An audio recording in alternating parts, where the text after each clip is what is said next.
City Grocery Store sa Barangay Takuling, ginsulod sa mga kawatan. Kwarta na taban, insidente na huli ka. Yan ang balita ang atong gintutukan.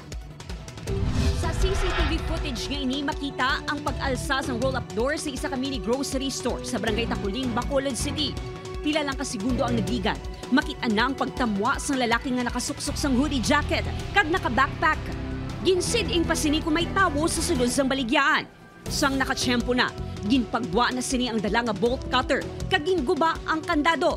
Nag-abot ang isa pa ka lalaki nga naka-hoodie jacket man kag una nga nagsulod sa baligyan. Wala na makuha sang CCTV camera ang pagsulod sa isa pa ka lalaki. Huwebes sang kaagahon, Setyembre 26 ang natabo ang pagpangawat. Sunod sa mga nag-oobra sa baligyan, mahamuok ang ilatulog sa among kaagahon. Rason nga wala sila makabatsyag na may nagsulod ng mga kawatan. Hana na kami mga breve lang. Naglabay ang monopod na agyan niya din nga open. Abre na kami. Tumoto nagambal sa nga abre di ang store.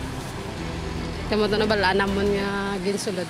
Ang kwarta man lang wala mas na may gintandog.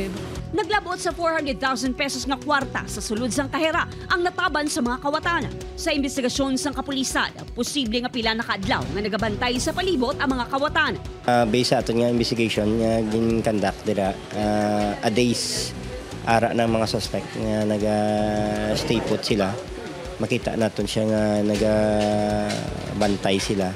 Kag gagakuha sang tiyempo lang nga makasulod kag makakuha sa opportunity nga makapangawat. Base sa CCTV footage, nakilalaan sang kapulisan ng mga suspect. Ang aton yung mga gina-target yung mga suspect kag mga person of interest naton is